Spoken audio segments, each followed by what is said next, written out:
नमस्ते, मैं चंद्रशेखर आप सभी को मैं अपने चैनल डिलीजेंट एकेडमी में स्वागत करता हूं। हम लोग यूपी पुलिस कांस्टेबल के लिए एक सीरीज स्टार्ट किए थे जिसमें हम लोग प्रत्येक दिन मैथ का 15 क्वेश्चन करते हैं। वो हमारा क्वेश्चन या तो प्रीवियस ईयर रहता है या प्रीवियस ईयर के ऊपर आधारित क्वेश्चन रहता है।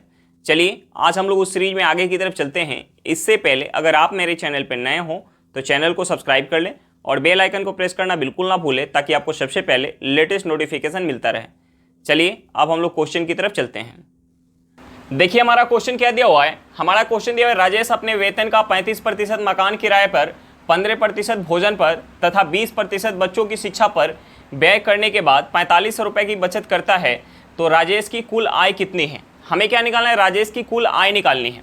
देखिए राजेश जो है 35% क्या कर रहा है, 35% मकान किराए पे खर्च कर रहा है, 15% प्लस का 15% जो है भोजन पे खर्च कर रहा है, उसके बाद प्लस का 20% जो है 20% किस पे कर रहा है, बच्चों की शिक्षा पे खर्च कर रहा है। यानी टोटल खर्च कितना कर दिया। हम यहाँ से अगर निकालेंगे टोटल खर्च तो कितना हो जाएगा, 35 प्लस 15 कितना हो जाएगा, ये हमारा हो जाएगा 50, 20 कितना हो जाएगा 70। यानी 70% खर्च कर दिया, 70% खर्च कर दिया। राजेश का इनकम अपने आप में कितना होगा 100%, यानी 100% में से 70% खर्च कर दिया। उसका बचत कितना हुआ, बचत हुआ 30%। बचत उसका कितना हुआ, बचत उसका हुआ 30%। बचत कितना हो गया 30%। अब देखिए हमें क्वेश्चन में बचत क्या दिया हुआ है, पैसे में हमें बचत दिया हुआ है 4500 रुपया। हमें क्या दिया हुआ 4500 रुपया और परसेंट में बचत कितना है 30%। यानी 30% का जो वैल्यू है वो हमारा क्या है 4500 रुपया है। तो हमें क्या निकालना है, हमें निकालना है राजेश का वेतन। वेतन क्या होगा, अपने आप में 100% होगा। देखिए 30% किसके बराबर है, 4500 रुपये के बराबर। तो हम यहाँ से 1% निकाल सकते हैं। एक जीरो से एक जीरो चला जाएगा, हम इसे 3 से काटेंगे, ये कितने बार में जाएगा 150 बार में। यानी 1% किसके बराबर निकल के आ गया 150 रुपये के बराबर। तो यहाँ से हमारा 100% निकल के आ जाएगा। 100% किसके बराबर हो जाएगा, 100% हो जाएगा 15,000 रुपये के बराबर। यानी राजेश का इनकम हमारा क्या निकल के आ गया 15,000 रुपया। चलिए क्वेश्चन समझ में आ गया होगा। नेक्स्ट क्वेश्चन पे चलते हैं। देखिए हमारा क्वेश्चन क्या दिया हुआ है। हमारा क्वेश्चन दिया है 5 रुपये प्रति पेन की दर से पेन बेचने पर मनोज को 220 रुपये का लाभ होता है तथा 3 रुपये प्रति पेन की दर से बेचने पर 110 रुपये की हानि होती है, तो मनोज के पास कितनी पेन थी। हमें क्या निकालना है, पेन की संख्या निकालना है। देखिए अगर हम पेन की संख्या कुछ मान ले, तो हम क्या निकाल सकते हैं, यहाँ से हमें जो है 5 रुपये प्रति पेन की दर से बेचने पे 220 रुपये का लाभ हो रहा है। यानी अगर हम पेन की संख्या में 5 रुपया प्रति पेन की दर से गुना करेंगे तो हमारा एसपी निकल के आएगा। अगर हम उस एसपी में से ये लाभ माइनस कर दें तो हमारा क्या निकल के आ जाएगा, सीपी निकल के आएगा। और हमें जो है 3 रुपये प्रति पेन की दर से पेन बेचने पे, यानी पेन की संख्या जो हमने मान के रखा है, अगर उसमें हम 3 रुपये प्रति पेन की दर से गुना करेंगे तो हमारा क्या निकल के आएगा, एसपी निकल के आएगा। लेकिन यहाँ क्या हो रहा है, 110 रुपये की हानि हो रहा है। यानी अगर उस एसपी में 110 रुपया हम ऐड कर देंगे तो यहाँ से भी हमारा क्या निकल के आ जाएगा, सीपी निकल के आएगा। दोनों सीपी क्या होगा, सीपी तो हमारा बराबर ही होगा। तो हम पेन की संख्या मान लेते हैं। हमने माना पेन की संख्या इक्वल टू एक्स। हमने क्या माना, पेन की संख्या इक्वल टू एक्स। अब देखिए 5 रुपये प्रति पेन की दर से पेन बेचने पे, 5 रुपये अगर प्रति पेन की दर से बेचेगा, 5 रुपये प्रति पेन अगर एक्स पेन बेचेगा तो जितना हमारा विक्रय मूल्य निकल के आ रहा है उसमें कितना का लाभ हो रहा है, 220 रुपये का। यानी हम इस लाभ को माइनस करेंगे, 220 रुपया माइनस करेंगे, ये हमारा क्या निकल के आ जाएगा, सीपी निकल के आएगा। ये किसके बराबर होगा, अगर 3 रुपये प्रति पेन के दर से बेचे, 3 रुपये प्रति पेन के दर से बेचे, यानी एक्स पेन है, तो यहाँ क्या हो रहा है, यहाँ 110 रुपये की हानि हो रही है। यानी हम इस विक्रय मूल्य में अगर ऐड कर दें 110 रुपया ऐड कर दें तो हमारा क्या निकल के आ जाएगा, यहाँ से भी सीपी निकल के आएगा। यानी पेन की सीपी क्या होगा, आपस में बराबर होगा। अब देखिए हम यहाँ से क्या लिख सकते हैं, हम इसे लिख सकते हैं 5x। हम इस 3x को इस साइड लेके आएंगे, यानी प्लस में है तो हमारा माइनस में हो जाएगा। माइनस का 3x इक्वल टू, अगर हम इस माइनस 220 को अगर उस साइड लेके जाएंगे तो हमारा क्या होगा, प्लस का 220। यानी ये हो जाएगा 220 प्लस 110। अब देखिए यहाँ से हमारा क्या हो जाएगा, हम इसे माइनस करेंगे, ये हो जाएगा 2x इक्वल टू, इसे हम ऐड करेंगे तो कितना हो जाएगा, ये हमारा हो जाएगा 330। यानी यहाँ से हमारा x क्या निकल के आ जाएगा, यहाँ से हमारा x निकल के आ जाएगा, हम 2 से भाग देंगे, यानी 300 का आधा कितना होता है 150 और 30 के आधा कितना होता है 15, यानी 150 और 15 कितना हो जाएगा 165, यानी पेन की संख्या हमारी क्या निकल के आ गई 165। चलिए क्वेश्चन समझ में आ गया होगा, नेक्स्ट क्वेश्चन पे चलते हैं। देखिए हमारा क्वेश्चन क्या दिया हुआ है, हमारा क्वेश्चन दिया एक काम को 40 दिनों में पूरा करने के लिए 20 श्रमिकों को नियुक्त किया जाता है, लेकिन कुछ श्रमिक काम के 16 दिनों बाद काम छोड़ देते हैं। शेष श्रमिक उस काम को उसके आरंभ से 46 दिनों में पूरा करते हैं। 16 दिनों बाद कितने श्रमिक ने काम छोड़ दिया था। हमें क्या निकालना है, 16 दिन बाद जितने श्रमिक काम छोड़ देते हैं उनकी संख्या निकालना है। तो देखिए हम यहाँ MDH फार्मूला का यूज़ करेंगे, हमें क्या दिया है कि 40 दिनों में जो है काम अगर पूरा करना है तो 20 मजदूर चाहिए। कितना मजदूर चाहिए 20 मजदूर, यानी 40 दिन में जो काम 20 मजदूर कर रहे हैं उतना ही काम देखिए 16 दिन तक तो 20 मजदूर काम कर रहे हैं, 16 दिन तक तो 20 मजदूर काम कर रहे हैं। उसके बाद कुछ मजदूर काम छोड़ देते हैं, तो हमें मजदूर की संख्या नहीं पता कि कितना मजदूर काम छोड़ रहे हैं, उसी संख्या को हमें निकालना है। तो हमने मान लिया कि जो शेष दिन बच गया, शेष दिन कितना बच गया, आरंभ से 46 दिन में काम पूरा हो रहा है, 16 दिन तक तो काम हो गया, यानी शेष कितना दिन बच गया, हम 46 में से 16 माइनस करेंगे, यानी हमारा बच गया 30 दिन बच गया। और जो है कुछ मजदूर काम छोड़ दे रहे हैं, तो हमने मान लिया कि जो ये 30 दिन तक मजदूर काम कर रहे हैं उनकी संख्या हमने x मान लिया, क्योंकि कितना मजदूर काम छोड़ रहे हैं वो हमें नहीं पता है। तो हमने यहाँ मान लिया कि 30 दिन तक जो शेष काम है उसे x मजदूर कर रहे हैं। देखिए इस चीज़ को हम ऐसे ना लिख के हम यहाँ से इसे डायरेक्ट लिख सकते हैं। हम इसे डायरेक्ट क्या लिख सकते हैं, ये हमारा 40 दिन का काम था और 16 दिन तक तो 20 मजदूर काम कर रहे हैं, यानी 20 मजदूर का जो काम है कितना बच जाता है 24 दिन का काम। 24 दिन 20 मजदूर का जो काम है उस काम को 30 दिनों में कितना मजदूर कर पाएंगे, यानी यहाँ से हमारा 16 दिन बाद जितना मजदूर काम कर रहे हैं उनका संख्या निकल के आएगा। ये चीज़ हमारा कैसे आएगा, हम इसे अगर इस साइड लेके आएंगे बराबर के इस साइड, तो हमारा प्लस में है, माइनस में हो जाएगा, हम यहाँ से माइनस करेंगे तो हमारा यही निकल के आएगा। तो हम इस लाइन को ना लिख के हम डायरेक्ट ऐसे लिख सकते हैं कि 24 दिनों का काम जो 20 मजदूर का है उसे 30 दिनों में कितना मजदूर कर पाएंगे। तो हमारा 16 दिन बाद जितना मजदूर काम कर रहे हैं उनकी संख्या निकल के आ जाएगा। तो आरंभ में जितने मजदूर थे उन संख्या में से अगर हम इस x का वैल्यू माइनस करेंगे तो हमारा ये निकल के आ जाएगा कि 16 दिनों बाद कितने मजदूर काम छोड़ रहे हैं। अब देखिए यहाँ से हम x का वैल्यू निकालेंगे, 1 0 से 1 0 कट जाएगा, हम इसे 3 से काटेंगे, ये 8 बार में जाएगा, 3 से काटेंगे 8 बार में जाएगा, यानी यहाँ से हमारा x क्या निकल के आ गया, x इक्वल टू निकल के आ गया 16। यानी 16 दिनों बाद कितने मजदूर काम कर रहे हैं, 16 मजदूर काम कर रहे हैं। यानी आरंभ में कितने मजदूर थे, 20 मजदूर थे, आरंभ में कितने मजदूर थे, 20 मजदूर थे। अब जो है 16 मजदूर ही काम कर रहे हैं, यानी कितने मजदूर यहाँ काम छोड़ दिए, 20 में से 16 माइनस करेंगे यानी 4। हमारा आंसर क्या निकल के आ गया 4। हमसे क्या पूछ रहा था कि 16 दिनों बाद कितने श्रमिक ने काम छोड़ दिया, तो कितने श्रमिक काम छोड़ दिए थे, 4 श्रमिक ने काम छोड़ दिया था। चलिए क्वेश्चन समझ में आ गया होगा, नेक्स्ट क्वेश्चन पे चलते हैं। देखिए हमारा क्वेश्चन क्या दिया हुआ है, हमारा क्वेश्चन दिया 2 इनलेट पाइप ए और बी एक खाली टंकी को क्रमशः 22 और 33 घंटा में भर सकते हैं। उन्हें एक साथ खोला गया, लेकिन टंकी भरने से 3 घंटे पहले ए को बंद कर दिया गया। टंकी को भरने में कितना समय लगेगा। यानी अगर दोनों पाइप को एक साथ खोला जाएगा और टंकी भरने से 3 घंटा पहले ए को बंद कर दिया जाएगा, तो टंकी पूरे कितने देर में भर जाएगी, हमें उस समय को निकालना है। तो देखिए हम सबसे पहले क्या करेंगे, जो हमारा समय दिया हुआ है हम उस समय का एलसीएम निकालेंगे। हमारा यहाँ समय क्या दिया, 22 घंटा और 33 घंटा, यानी हम सबसे पहले 22 और 33 का एलसीएम निकालेंगे। 22 और 33 का हमारा एलसीएम क्या हो जाएगा, 22 और 33 का जो हमारा एलसीएम हो जाएगा 66 हो जाएगा। यानी हम टंकी की धारिता मान लेंगे, कैपेसिटी मान लेंगे 66 यूनिट। टंकी की धारिता क्या मान लेंगे, 66 यूनिट। अब देखिए जब 66 यूनिट पानी ए भर रहा है तो कितना समय ले रहा है, ए भर रहा है तो 22 घंटा का समय ले रहा है। 66 यूनिट पानी टंकी के अंदर भर रहा है ए, तो कितना समय ले रहा है, 22 घंटा का। और जब 66 यूनिट पानी जो है बी भर रहा है तो कितना समय ले रहा है, 33 घंटा का समय ले रहा है।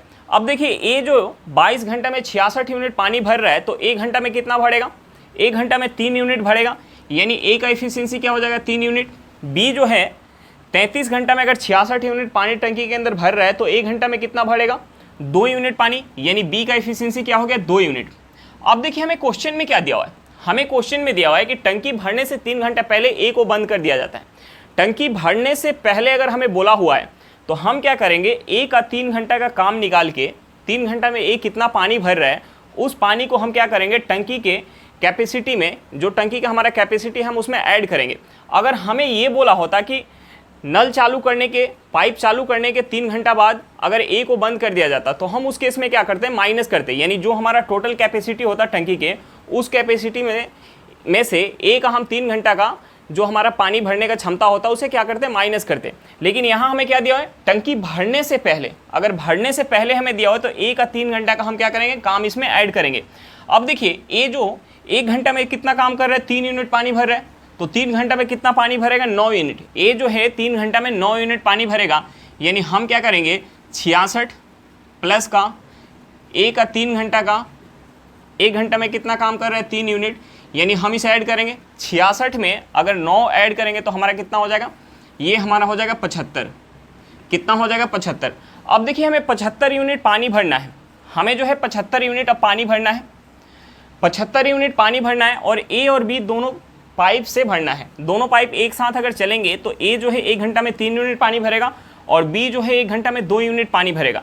यानी ए और बी अगर भरेंगे, ए प्लस बी, तो कितना समय लग जाएगा, 75 यूनिट पानी भरना है, दोनों मिलके भरेंगे तो 1 घंटे में 5 यूनिट पानी भरेंगे, यानी यहाँ से हमारा समय क्या निकल के आ जाएगा, यहाँ से हमारा समय निकल के आ जाएगा 15 घंटा। यानी दोनों मिलके टंकी को 15 घंटा में भर देंगे। हमारा आंसर क्या निकल के आ गया, 15 घंटा निकल के आ गया। चलिए क्वेश्चन समझ में आ गया होगा, नेक्स्ट क्वेश्चन पे चलते हैं।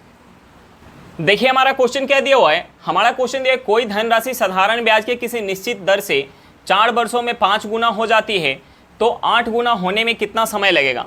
हमें क्या निकालना है, 8 गुना होने में जो समय लगेगा उस समय को निकालना है। देखिए हमें क्वेश्चन में दिया हुआ है, हमें क्वेश्चन में दिया है कि कोई धनराशि जो है किसी निश्चित दर से 4 वर्षों में 5 गुना हो गई, 5 गुना हो गई, यानी हमने मान लिया कि 100 रुपया 4 वर्ष में 100 रुपया 4 वर्ष में कितना हो गया, 500 रुपया हो गया। 100 रुपया 4 वर्ष में 500 रुपया हो गया। देखिए ब्याज कितना का मिला, ब्याज कितना का मिला, ब्याज मिल गया 400 रुपये का ब्याज मिला, 400 रुपये का ब्याज मिला किस पे, 100 रुपया पे, इंटू 100 करेंगे, यानी यहाँ से हमारा क्या हो जाएगा, यहाँ से हमारा निकल के आ जाएगा 400% का, 400% का ब्याज मिल रहा है, 400% का ब्याज मिल रहा है। यानी 1 साल में, 4 साल में अगर 400% का ब्याज मिल रहा है तो 1 साल में यहाँ से हमारा निकल के आ जाएगा कितना परसेंट का ब्याज मिलेगा, यानी 1 साल में हमारा 100% का ब्याज मिलेगा। यानी यहाँ से हमारा क्या निकल के आ गया कि रेट ऑफ इंटरेस्ट क्या है, 100% है। रेट ऑफ इंटरेस्ट क्या है, 100% है। अब देखिए हमसे दूसरा क्या पूछ रहा है, हमसे दूसरा पूछ रहा है कि 8 गुना होने में कितना समय लगेगा। यानी धनराशि अगर 100 रुपया है तो 100 रुपया से 800 रुपया होने में, 100 रुपया से 800 रुपया होने में कितना समय लगेगा, हमें उस समय को निकालना है। तो देखिए यहाँ ब्याज कितना मिल गया, यहाँ ब्याज जो मिल जाएगा वो 700 रुपये का ब्याज मिल जाएगा, कितने पे, 100 पे, इंटू 100 करेंगे, यानी 100 से 100 कट जाएगा, हमारा क्या निकल के आ गया, 700%। अब देखिए हमारा रेट ऑफ इंटरेस्ट यहाँ से क्या निकल के आ गया, 100% निकल के आ गया है। अब देखिए 700% का हमें ब्याज चाहिए, 700% का ब्याज चाहिए, और साधारण ब्याज के दर से अगर ब्याज काउंट हो रहा है तो पर साल ब्याज बराबर मिलेगा। यानी 100% के दर से हमें ब्याज मिल रहा है और 700% का टोटल ब्याज मिल रहा है, तो कितने समय में मिलेगा, 7 साल में मिलेगा। यानी यहाँ से हमारा टाइम क्या निकल के आ गया, हमारा टाइम निकल के आ गया 7 साल, हमारा टाइम क्या निकल के आ गया, 7 साल निकल के आ गया।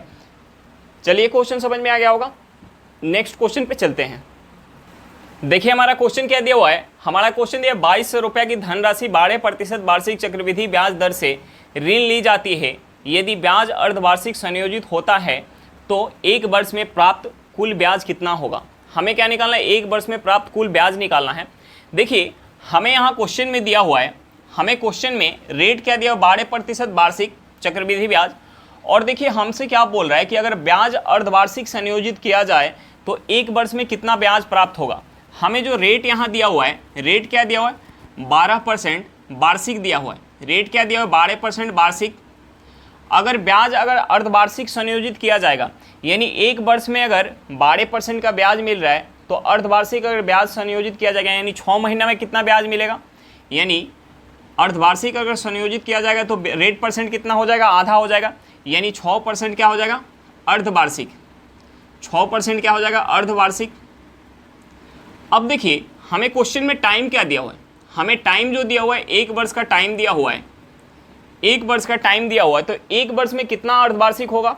1 वर्ष में 2 अर्धवार्षिक होगा, यानी हमारा टाइम क्या हो जाएगा? यहाँ से हमारा टाइम हो जाएगा 2 अर्धवार्षिक, 2 अर्धवार्षिक।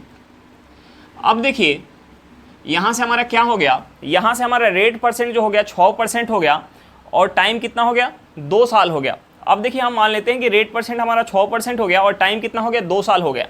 अब देखिए हमें 2 साल का इस प्रिंसिपल पे 6% के दर से 2 साल का हमें क्या निकालना है? CI निकालना है। हमें 2 साल का क्या निकालना है? CI निकालना है। देखिए हमारा प्रिंसिपल कितना है? प्रिंसिपल हमारा 2200 रुपया है। 6% के दर से अगर हम 2200 पे ब्याज अगर काउंट करेंगे तो पहले साल हमें कितना ब्याज मिल जाएगा? पहले साल हमें 132 रुपये का ब्याज मिल जाएगा।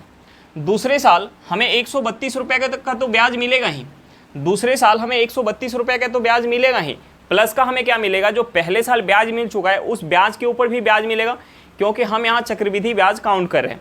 तो देखिए हम इस 132 का अगर 6% निकालेंगे तो हमारा कितना हो जाएगा? हम 6 से गुना कर लेते हैं 132 में, यानी ये कितना हो जाएगा? 12 के 2 हाथ में 1, 18 1 19, हाथ में 1 6 1 7, ये कितना हो जाएगा? 7.92। अब देखिए हम इसे ऐड कर लेंगे, हमारा टोटल क्या निकल के आ जाएगा? CI निकल के आ जाएगा। अगर हम इसे ऐड करेंगे तो ये हमारा कितना हो जाएगा?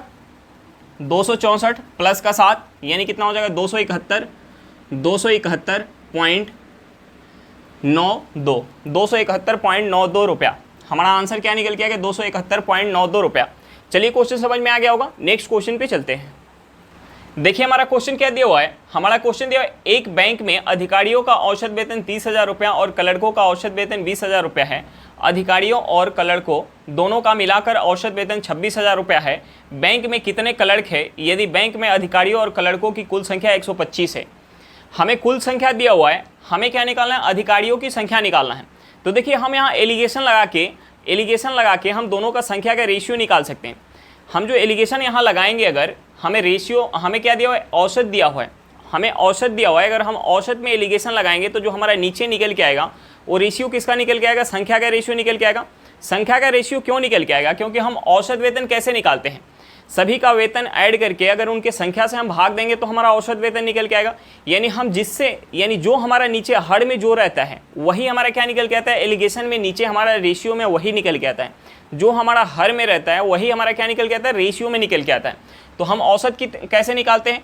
टोटल वेतन बटा टोटल संख्या, यानी हम जो नीचे निकालेंगे हमारा क्या निकल के आएगा? संख्या का रेशियो निकल के आएगा। अब देखिए हमें क्या दिया हुआ है? बैंक में अधिकारी का जो है, बैंक में अधिकारी का वेतन कितना है? औसत वेतन 30,000 रुपये है। यानी जो ऑफिसर है उनका वेतन कितना है? 30,000 रुपया है।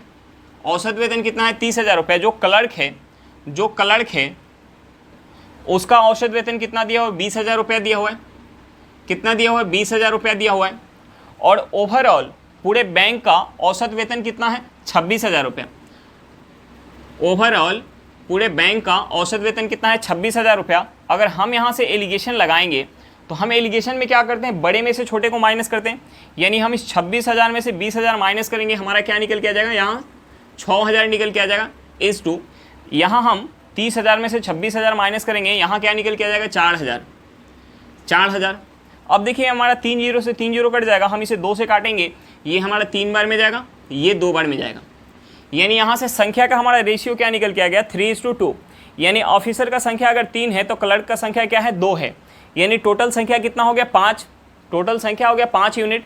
और हमें क्वेश्चन में टोटल संख्या कितना दिया हुआ है? 125। यानी इस 5 यूनिट का जो वैल्यू है वो कितना है? 125 है। तो हमें क्या निकालना है? क्लर्क का संख्या। क्लर्क का इसमें कितना है? इस 5 यूनिट में क्लर्क का कितना है? 2 यूनिट। यानी हमें 2 यूनिट का वैल्यू निकालना है। तो हम सबसे पहले 1 यूनिट का वैल्यू निकालेंगे, ये हमारा कितना हो जाएगा? 25। तो यहाँ से हमारा 2 यूनिट का वैल्यू निकल के आ जाएगा। 2 यूनिट का वैल्यू कितना हो जाएगा? 50। यानी बैंक में क्लर्कों की संख्या हमारे क्या है? 50 है। चलिए क्वेश्चन समझ में आ गया होगा, नेक्स्ट क्वेश्चन पे चलते हैं। देखिए हमारा क्वेश्चन क्या दिया हुआ है? हमारा क्वेश्चन दिया हुआ है एक संख्या का 50% दूसरी संख्या के बराबर है तो उनका अनुपात क्या होगा? हमें क्या निकालना? उन संख्या का अनुपात निकालना है। हमने मान लिया कि 2 संख्या हमारी है, पहली संख्या a है और दूसरी संख्या क्या है? b है। अब देखिए हमें क्या दिया हुआ है कि एक संख्या का 50%, यानी a का 50% किसके बराबर है? दूसरी संख्या यानी b के बराबर है। यानी हम यहाँ से इसे क्या लिख सकते हैं? इसे यहाँ से हम लिख सकते हैं a गुने 50/100 100 इक्वल टू बी, ये हमारा कट जाएगा 50 से 2 बार में, यानी यहाँ से हमारा क्या निकल के आ गया, a गुने 1/2 इक्वल टू बी। हमें क्या निकालना है, दोनों संख्या का रेशियो निकालना है, यानी हम b को इस साइड लेके आएंगे, ये हमारा क्या हो जाएगा a/b इक्वल टू, हम इसे उस साइड ले जाएंगे यानी 2/1 हो जाएगा। अब देखिए यहाँ से हमारा रेशियो निकल के आ गया दोनों संख्या का, a/b इक्वल टू 2:1, यानी दोनों संख्या का हमारा रेशियो क्या निकल के आ गया, 2:1 निकल के आ गया। चलिए क्वेश्चन समझ में आ गया होगा, नेक्स्ट क्वेश्चन पे चलते हैं। देखिए हमारा क्वेश्चन क्या दिया हुआ है, हमारा क्वेश्चन दिया हुआ है ए, बी और सी ने एक व्यवसाय शुरू किया। ए के निवेश का 3 गुना, बी के निवेश का 2 गुना तथा सी के निवेश का 4 गुना आपस में बराबर है। यदि कुल प्राप्त लाभ में सी का हिस्सा 4,863 रुपया है तो ए का हिस्सा कितना होगा। हमें क्या निकालना है, ए का हिस्सा निकालना है। देखिए हमें पूरे क्वेश्चन में कहीं भी समय का बात नहीं दिया हुआ है, तो हम ये मान के चलेंगे तीनों के लिए समय क्या है, बराबर है, यानी व्यापार में निवेशित पूंजी के लिए समय क्या है, तीनों के लिए बराबर है। अब देखिए समय तीनों के लिए बराबर है, तो जो हमारा पूंजी का रेशियो होगा वही क्या होगा, लाभ का रेशियो होगा। तो देखिए हम यहाँ से पूंजी का रेशियो निकाल सकते हैं, क्योंकि हमें क्या दिया हुआ है कि ए के निवेश का 3 गुना, बी के निवेश का 2 गुना और सी के निवेश का 4 गुना आपस में बराबर है। तो हम यहाँ से पूंजी का रेशियो निकाल सकते हैं। हमें दिया हुआ है ए के निवेश का 3 गुना किसके बराबर है, बी के निवेश का 2 गुना, बी के निवेश का 2 गुना किसके बराबर है, सी के निवेश का 4 गुना के बराबर है। तो हम यहाँ से A/B/C निकाल सकते हैं। हम यहाँ से A/B/C निकाल सकते हैं। देखिए हमें A चाहिए, तो हम A को ढक लेंगे और इन दोनों को आपस में गुना करेंगे, यानी 2 × 4 करेंगे, कितना हो जाएगा, 8 हो जाएगा। हमें B चाहिए तो हम B को ढक लेंगे और इसको गुना करेंगे, यानी 3 और 4 में गुना करेंगे, कितना हो जाएगा, 12 हो जाएगा। S2 हमें C चाहिए तो हम इसे ढक लेंगे और इन दोनों को गुना करेंगे, यानी 3 में 2 से गुना करेंगे, कितना हो जाएगा, 6 हो जाएगा। यानी यहाँ से हमारा रेशियो क्या निकल के आ जाएगा, यहाँ से हमारा जो रेशियो निकल के आएगा, हम इसे 2 से काटेंगे, ये 4 बार में जाएगा, ये 6 बार में, ये 3 बार में जाएगा। अब देखिए हमारा यहाँ पूंजी का रेशियो क्या निकल के आएगा, 4:6:3, यही हमारा क्या होगा, लाभ का रेशियो होगा। अब देखिए लाभ का रेशियो हमारा निकल के आ गया और हमें क्वेश्चन में दिया है सी का हिस्सा कितना है, 4,863 रुपया, यानी सी का हिस्सा यहाँ क्या है, सी का यहाँ हिस्सा क्या है, 3 यूनिट, यानी 3 यूनिट का जो वैल्यू है, 3 यूनिट का वैल्यू क्या है, 4,863 रुपया। तो हम यहाँ से 1 यूनिट का वैल्यू निकाल सकते हैं, हम यहाँ से 1 यूनिट का वैल्यू निकाल सकते हैं। हम इसे 3 से भाग देंगे, ये 1 बार में जाएगा, 18 6 बार में जाएगा, ये 2 बार में, 1 बार में, यानी क्या निकल के आएगा, 1,621 रुपया। तो हम यहाँ से 4 यूनिट का वैल्यू निकाल सकते हैं। 4 यूनिट किसके बराबर हो जाएगा, हम 4 से गुना करेंगे, ये हमारा हो जाएगा 4 8 24 के 4 2 4 2 6, यानी हमारा क्या निकल के आ गया, 6,484 रुपया। ए का हिस्सा क्या होगा, 6,484 रुपया। चलिए क्वेश्चन समझ में आ गया होगा, नेक्स्ट क्वेश्चन पे चलते हैं। देखिए हमारा क्वेश्चन क्या दिया हुआ है, हमारा क्वेश्चन दिया हुआ है 43,582 के निकटतम वह संख्या जो 25, 50 और 75 प्रत्येक से विभाजित होती है। हमें 4 ऑप्शन भी दिया हुआ है। पहला हमारा ऑप्शन है 43,500, दूसरा है 43,650, तीसरा ऑप्शन है 43,600 और चौथा ऑप्शन है 43,550। तो देखिए हम उस संख्या को कैसे निकाल सकते हैं जो 25, 50 और 75 से प्रत्येक से विभाजित हो। तो हम सबसे पहले क्या करेंगे, 25, 50 और 75 का एलसीएम निकालेंगे। जो हमारा एलसीएम निकल के आएगा हम उस एलसीएम से इसमें भाग देंगे। अगर ये संख्या हमारा पूरा कट जाता तो हमारा आंसर यही हो जाता, लेकिन जो भी हमारा शेष बच जाएगा हम उस शेष को इसमें से माइनस करेंगे, जो हमारा संख्या निकल के आएगा वही हमारा क्या होगा, आंसर हो जाएगा। तो हम सबसे पहले क्या करेंगे, 25, 50 और 75 का एलसीएम निकालेंगे। सबसे पहले 25, 50 और 75 का एलसीएम निकालेंगे। देखिए 25, 50 और 75 का एलसीएम हमारा क्या हो जाएगा, 150 हो जाएगा, 150। अब देखिए एलसीएम हमें पता चल गया, हम क्या करेंगे, एलसीएम से इसमें भाग देंगे। हम क्या करेंगे, एलसीएम से भाग देंगे 43,582 में। अब देखिए हम इसे 2 बार में काट सकते हैं। 150 दूनी क्या हो जाएगा, 300। हम इसमें से 300 माइनस करेंगे, ये हमारा क्या बच जाएगा, ये बच जाएगा 5, 3, 1, यानी 135 बच गया। हम एक 8 को लाएंगे यहाँ। अब देखिए हम इसे किससे काट सकते हैं, ये हमारा क्या है, 1358। 1358 है, यानी अगर हम इसमें 8 से गुना करेंगे, हम इसमें 8 से गुना करेंगे तो क्या हो जाएगा, हमारा 1200 हो जाएगा। 8 से गुना करेंगे तो क्या हो जाएगा, 1200। 8 से गुना करेंगे 1200, 9 से गुना करते हैं। हम इसमें 9 से गुना करेंगे तो कितना हो जाएगा, 9 से गुना करेंगे यानी 0 और 15 9 कितना होता है 135, यानी ये हमारा हो जाएगा 1350। यानी हम इसे 9 से काट सकते हैं, हमारा क्या आ जाएगा 1350, यानी क्या बच जाएगा 8, ये हमारा कट जाएगा। एक हम 2 लाएंगे, 2 लाएंगे। अब देखिए 2 लाने के बाद ये विभाज्य नहीं होगा, हमारा क्या बच गया, शेष हमारा क्या बच गया 82 शेष बच गया। हम जब 2 लेके आए तो हमारा ये जो है विभाज्य नहीं होगा, यानी शेष कितना बच गया हमारा 82 शेष बच गया। अब देखिए इस संख्या में से अगर हम 82 माइनस कर दें, यानी 43582 में से 43582 में से अगर हम 82 माइनस कर दें, 82 अगर हम माइनस कर दें तो हमारा क्या निकल के आ जाएगा, ये निकल के आएगा 43500। यानी 43500 जो संख्या होगी वो 25, 50 और 75 से विभाजित होगी। हमारा आंसर क्या हो जाएगा, ऑप्शन नंबर ए। चलिए क्वेश्चन समझ में आ गया होगा, नेक्स्ट क्वेश्चन पे चलते हैं। देखिए हमारा क्वेश्चन क्या दिया हुआ है, हमारा क्वेश्चन दिया 3 अंकों की संख्या ए बी सी है, जिसमें ए 100वें स्थान पर, बी 10वां स्थान पर तथा सी इकाई स्थान पर है। इस संख्या को ए बी सी के रूप में पुनः लिखा गया तथा 7, 11 और 13 के एलसीएम से विभाजित किया गया, परिणाम क्या होगा। हमें क्या निकालना है, परिणाम निकालना है। हम सबसे पहले क्या करते हैं, 7, 11 और 13 का एलसीएम निकाल लेते हैं। सबसे पहले 7, 11 और 13 का एलसीएम निकाल लेते हैं। देखिए 7, 11 और 13 का एलसीएम क्या होगा, ये सभी संख्या क्या है, अभाज्य है, यानी इसका फैक्टर नहीं होगा, तो हम इसे गुना कर लेते हैं।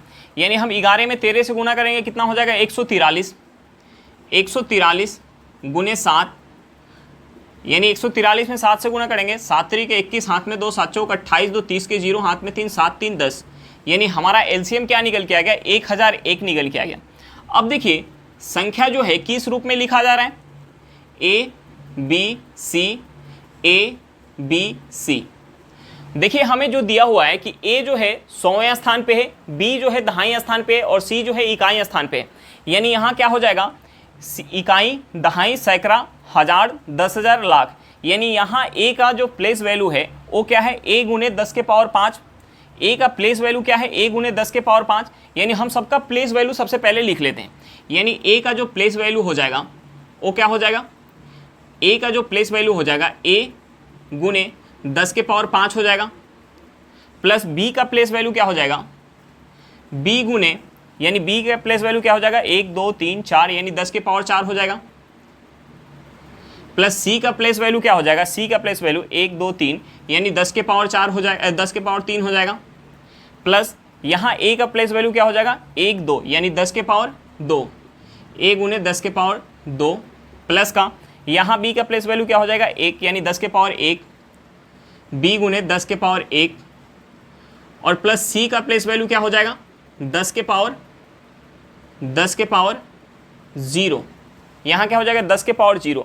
अब देखिए हम इसे कैसे लिख सकते हैं, हम इसे लिख सकते हैं, ये हमारा 10 के पावर क्या हो जाएगा 1 लाख, यानी हम इसे लिख सकते हैं ए गुने इकाई, दहाई, 1 2 3 4 5, यानी ए गुने 10 लाख, ए गुने 1 लाख लिख सकते हैं, प्लस का ये क्या हो जाएगा बी गुने ये क्या हो जाएगा 10,000, प्लस का हम क्या लिख सकते हैं सी गुने, इसे हम क्या लिख सकते हैं, इसे लिख सकते हैं ये हमारा क्या हो जाएगा 1000, प्लस हम इसे क्या लिख सकते हैं, इसे हम लिख सकते हैं ये हमारा हो जाएगा ए गुने, हम इसे क्या लिख सकते हैं 100, प्लस ये हमारा क्या हो जाएगा, ये हो जाएगा बी गुने 10 प्लस का सी। अब देखिए हम यहाँ इसे ए से ए को जोड़ लेते हैं, बी से बी को जोड़ लेते हैं और सी से सी को जोड़ लेते हैं। अगर हम यहाँ जोड़ेंगे तो ये क्या हो जाएगा हमारा, यहाँ क्या है, ये है ए गुने 1 लाख और यहाँ क्या है ए गुने 100, यानी अगर हम यहाँ से जोड़ेंगे इसे तो हमारा ए से ए कॉमन हो जाएगा, यानी ये हो जाएगा ए इंटू ये हमारा क्या हो जाएगा ए इंटू ये कितना हो जाएगा, हम इसमें जोड़ेंगे 1 लाख में, ये हो जाएगा 1,0,0,1,0,0,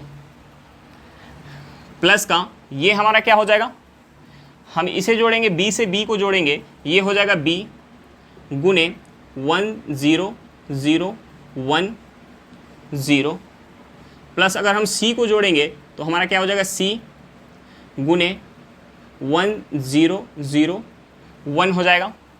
अब देखिए हम इसमें से सब में से क्या करते हैं, हम सब में से 101 कॉमन ले लेते हैं। हम सब में से 101 कॉमन ले लेते हैं।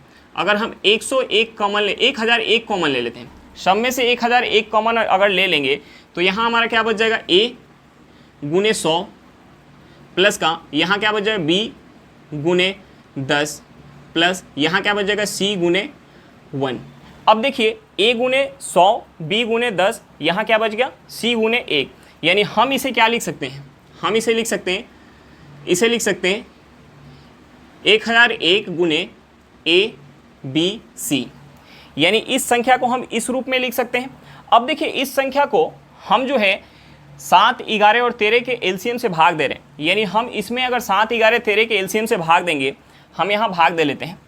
अगर हम इस संख्या में अगर इसके एलसीएम से भाग देंगे, यानी हमारा क्या निकल के आ जाएगा, यानी हम यहाँ अगर भाग देंगे 1001 गुने a b c में अगर भाग देंगे 7, 11 और 13 के एलसीएम से, यानी 7, 11, 13 के एलसीएम क्या निकल के आए 1001, यानी 1001 से 1001 कट जाएगा। हमारा आंसर क्या निकल के आ गया a b c, यानी हमारा आंसर क्या निकल के आ गया a b c, यानी जो संख्या हमारी थी वही संख्या हमारा आंसर निकल के आ गया। चलिए क्वेश्चन समझ में आ गया होगा, नेक्स्ट क्वेश्चन पे चलते हैं। देखिए हमारा क्वेश्चन क्या दिया हुआ है, हमारा क्वेश्चन दिया समबाहु त्रिभुज का क्षेत्रफल बताएं जिसकी प्रत्येक भुजा की माप 2√3 सेंटीमीटर है। हमें समबाहु त्रिभुज का भुजा दिया हुआ है, हमसे क्षेत्रफल पूछ रहा है। तो देखिए समबाहु त्रिभुज का क्षेत्रफल का फॉर्मूला क्या होता है, समबाहु त्रिभुज का जो क्षेत्रफल का फॉर्मूला होता है वो हमारा क्या होता है √3/4 इंटू भुजा स्क्वायर। हमारा समबाहु त्रिभुज का क्षेत्रफल क्या होता है √3/4 इंटू भुजा स्क्वायर। अब देखिए हमें समबाहु त्रिभुज की भुजा पता है, हम यहाँ भुजा का मान रखेंगे तो हमारा आंसर निकल के आ जाएगा, यानी हम यहाँ से इसे लिख सकते हैं √3/4 इंटू, अगर हम 2√3 का स्क्वायर कर लेंगे 2√3 का स्क्वायर, यानी हम यहाँ से लिख सकते हैं इसे √3/4, अगर 2 का स्क्वायर करेंगे तो क्या हो जाएगा 4 हो जाएगा 4, और √3 का करेंगे तो क्या हो जाएगा 3 हो जाएगा, यानी 4 से 4 कट गया। हमारा आंसर क्या निकल के आ गया 3√3 सेंटीमीटर स्क्वायर। हमारा आंसर क्या निकल के आ गया 3√3 सेंटीमीटर स्क्वायर। चलिए क्वेश्चन समझ में आ गया होगा, नेक्स्ट क्वेश्चन पे चलते हैं। देखिए हमारा क्वेश्चन क्या दिया हुआ है, हमारा क्वेश्चन दिया कार बी की तुलना में कार ए की गति का अनुपात 6:7 है। यदि कार बी 5 घंटे में 420 किलोमीटर चलती है तो कार ए की गति ज्ञात करें। हमें क्या निकालना है, कार ए की स्पीड निकालना है। तो हम सबसे पहले कार बी का स्पीड निकालते हैं। हमें क्या दिया हुआ है, हमें दिया हुआ है कि बी जो है 5 घंटा में 420 किलोमीटर चल रहा है, यानी हमें दूरी पता है 420 किलोमीटर 5 घंटा में चल रहा है, यानी यहाँ से हमारा स्पीड निकल के आ जाएगा। हम 420 में 5 से भाग देंगे, यहाँ से हमारा क्या निकल के आ गया 84 किलोमीटर पर घंटा। यहाँ से हमारा क्या निकल के आ गया 84 किलोमीटर पर घंटा। अब देखिए कार बी का हमारा स्पीड निकल के आ गया 84 किलोमीटर पर घंटा। हमें क्या निकालना है, कार ए का स्पीड निकालना है, और हमें क्वेश्चन में ए और बी का स्पीड का रेशियो दिया हुआ है। हमें जो है बी और ए के स्पीड का रेशियो दिया हुआ है। हमें दिया हुआ बी की तुलना में कार ए की गति का अनुपात क्या है 6:7, यानी हमें बी और ए के स्पीड का रेशियो दिया हुआ है। हमें जो है B/A क्या दिया हुआ है 6:7 दिया हुआ है। अब देखिए बी का हमारा स्पीड यहाँ क्या निकल के आ गया 84 किलोमीटर पर घंटा, यानी इस 6 यूनिट का वैल्यू जो है 84 किलोमीटर पर घंटा है। तो हमें इस 7 यूनिट का वैल्यू निकालना है, यानी हम इसे 6 से काटेंगे, ये कितने बार में जाएगा 14 बार में, 14 6 84, यानी हम इस 7 में भी 14 से गुना करेंगे, यानी 14 सतह कितना होता है 98, यानी कार ए का स्पीड क्या निकल के आ गया 98 किलोमीटर पर घंटा। हमारा आंसर क्या हो जाएगा 98 किलोमीटर पर घंटा। चलिए क्वेश्चन समझ में आ गया होगा, नेक्स्ट क्वेश्चन पे चलते हैं। देखिए हमारा क्वेश्चन क्या दिया हुआ है, हमारा क्वेश्चन दिया हुआ है यदि 2 घंटा में एक व्यक्ति 7 किलोमीटर तक धारा के विपरीत नाव चलाता है अथवा 15 किलोमीटर धारा की दिशा में नाव चलाता है तो धारा की गति क्या होगी। हमें क्या निकालना है, धारा की गति निकालना है। यहाँ हमें क्या दिया हुआ है 7 किलोमीटर धारा के विपरीत अथवा 15 किलोमीटर धारा की दिशा में, यानी 2 घंटा में या तो धारा के विपरीत वह 7 किलोमीटर जा सकता है या 2 घंटा में धारा की दिशा में 15 किलोमीटर जा सकता है। जब नाव धारा की दिशा में जाती है तो क्या होता है, वहाँ नाव और धारा का स्पीड ऐड होता है, और जब नाव धारा के विपरीत जाती है तो वहाँ क्या होता है, नाव और धारा का स्पीड माइनस होता है। अब देखिए जब धारा के विपरीत जाएगी तो वहाँ क्या होगा, नाव और धारा का स्पीड माइनस हो जाएगा, यहाँ से हमारा नाव और धारा की स्पीड जब माइनस हो गया, यानी धारा के विपरीत हम स्पीड निकाल सकते हैं, क्योंकि हमें दिया हुआ धारा के विपरीत 7 किलोमीटर जाने में 2 घंटा का समय लग रहा है, यानी हमें दूरी पता है और समय पता है, तो हम स्पीड निकाल सकते हैं। यहाँ से क्या हो जाएगा 3.5 किलोमीटर पर घंटा।